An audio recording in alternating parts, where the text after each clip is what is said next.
We finally have Brian Gerrish on. Brian, good afternoon. Yes, hello. Many apologies. Oh, you're more than welcome, Brian. You've made it in before the end of the show. Thank you. I'm glad to hear you here, Brian. I assume that you've had a few problems. Right, okay. Brian, I haven't covered the baby issue apart from simply to say that I was going to cover it, simply because I didn't feel that without you I was necessarily as well versed of the topic, but now that we've got people on, first of all I'd like to introduce you. Obviously this is Brian Gerrish of the UK Column newspaper. We had him on last week about the events at Birkenhead from the previous Monday.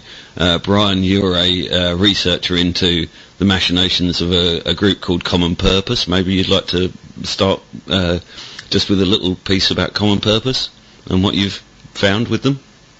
Yes, I can certainly do that. Just to elaborate, we believe that this is possibly the other issue is possibly Common Purpose related. Yeah. Would that be too much of an extrapolation? Yeah, that's too much. The other thing is that I shouldn't be mentioning the baby by name. Okay. So I will just refer to him as the 13-week-old South Wales baby. Okay, because we now have injunctions flying left, right and centre about this case, don't we? I know that the TPUC was brought down on threat of an injunction on Friday due to it. Oh, really? Yeah, they had to remove the thread about it before the server would allow them to go back on stream. Oh, well, you know stuff I don't, but...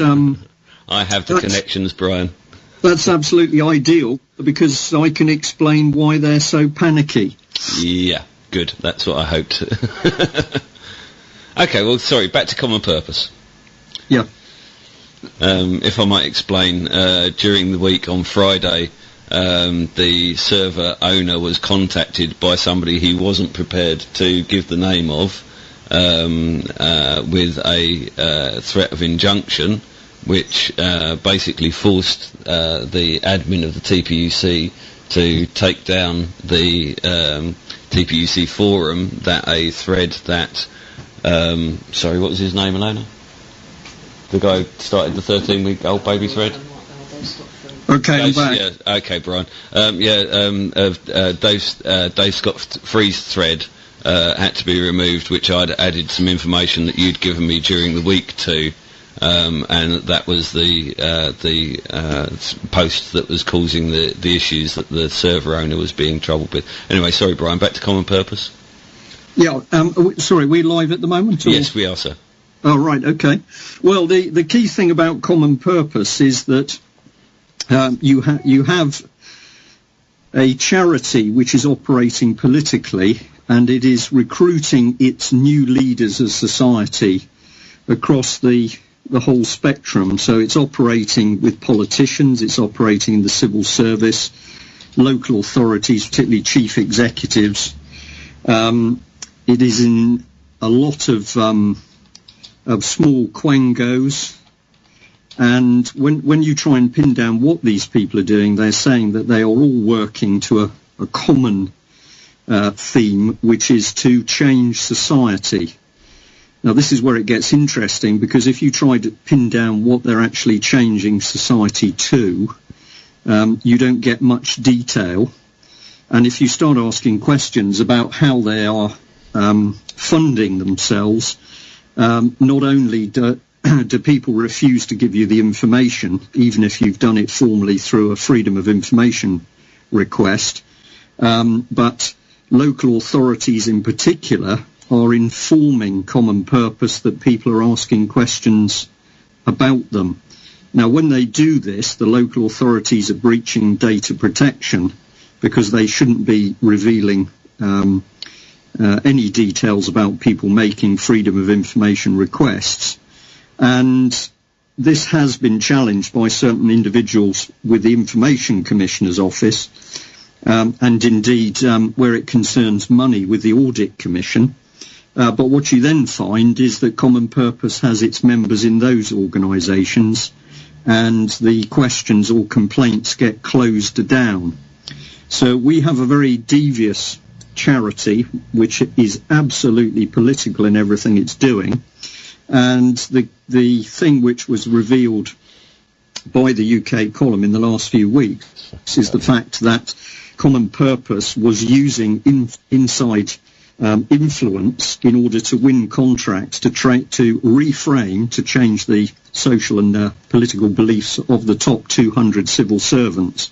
And in the last edition, or the latest edition of the UK column, we actually printed minutes of a cabinet leadership meeting in which we demonstrated that when we'd originally asked for information, the Cabinet Office had edited the minutes in order to try and protect Common Purpose. And what they did is they edited out the fact that one of the Common Purpose trustees, David Bell, had been participating in debate over award of a contract to Common Purpose. So this is absolutely rotten dealing, but it's being done at the heart of the Cabinet Office. I mean, I can go on. If people visit cpexposed.com, which is my website, it's a database of documents where they can see the amount of public money that's being spent on this political charity. And the charity is effectively, it is using applied psychology to change people's beliefs. It's dangerous, in my opinion. I would tend to agree, Brian. Okay, and we don't want to draw too many direct inferences between the actions of Common Purpose and the events this week in Swansea, but certainly suffice to say that their behaviour in training members of social services, the police forces, the ambulance staff, just about anybody that we would rely on for our protection, with techniques such as NLP training, would be worrying if it were made entirely public. Well, I think a lot of people would be desperately concerned if they could see the full picture. But I'll make a distinction here. Common Purpose is particularly dangerous because it operates as a network. So it's a bit like network marketing. You get people, you train them, and they then help recruit other people into the organisation. So you've got people who are not only have not only been affected by behavioural change, applied psychology to change their behaviour, they are then used to network amongst other so-called leaders in order to draw more people into the system. And once they're buried into an organisation, the Common Purpose people, I'm going to say in a way, it works like a sort of Masonic system, because these people can identify each other, but we won't know who they are necessarily.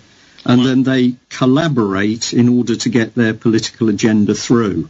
But Common Purpose is recruiting people within its own organisation.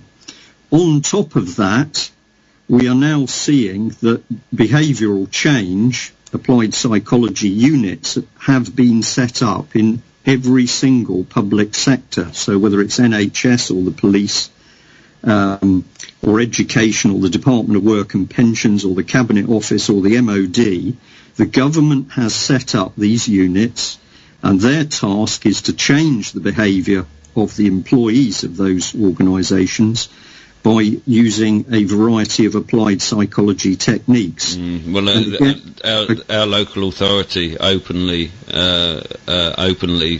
announces its NLP training sessions for its staff members. Yeah, and what I'm going to say, ordinary or people who haven't yet done the research for themselves, when you start researching, of course, you can find that many methods of applied psychology can be used for good purposes. They can be used to help people who are stressed or depressed. There is no doubt about that. But what we are seeing is very, very sophisticated applied psychology techniques being used in order to help force through a political agenda. And the thing which is scary, I'm going to use that word, is that in the government's own documentation, and again we've quoted from some of their documents in the latest UK column, they are saying that people will not realise that their behaviour has been changed. Or if they do realise, that they're thinking and behaving in a different way, they will not know how they've been changed. Now, in America, if we go back 10 years, when some of these techniques, and particularly neuro-linguistic programming techniques, were being used, several people started to take cases to court because the techniques had been used on them without their knowledge and permission, and that effectively was assault.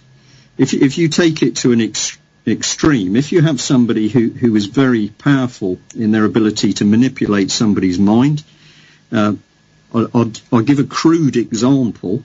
A man meets a lady in a bar. He has the ability, just by conversation, to apply these techniques on the woman in order to get her into bed. Now, unless she is aware of what's being done to her by the use of these psychological techniques, she won't know, but what the man is actually doing is assault upon her. And what we are now seeing is that our own elected politicians, and believe me, when we get to the likes of Cameron and Clegg and Maud Miliband, Mandelson, they know what is actually being done, and it is unbelievably dangerous, because people who have personality problems anyway, or susceptibility to personality problems, can be tipped over the edge by these techniques. So it's not just common purpose, that is a double dose, because they are playing around with people's minds and recruiting them into an organisation. We're also seeing this raw stuff used. We have got the documentary proof of it being used in the NHS and in the police, and we know for a fact that it is being used within the social services training system, and that is why so many of the mums and dads who are being victimised by child services and social services are repeatedly saying that they are meeting individuals who seem to have they don't have any normal human warmth or sympathy or empathy. You're dealing with a man or a woman who is totally blank and cold, particularly when it comes to the dealing with the children's needs. Mm-hmm. And this is a very, very dangerous thing, because we know full well that when the Nazi regime started, one of the first things they did was to desensitize the people who were going to handle victims within the mental institutions and people who were physically handicapped. And this is real, it's documented. It was going on in the late 30s, and from the research we're seeing at the moment, the same vicious political doctrine is driving this law. It is phenomenal that this is going on in the United Kingdom in 2011. I'm not talking hearsay, we are talking factual evidence, but it's so difficult to get out because the moment you start to tell the truth or print the truth, along come the family court judges, and they're handing out injunctions left, right and centre. Of course they want to put injunctions on us because they are doing their damnedest to cover up the child abuse that they're helping to foment, to carry out.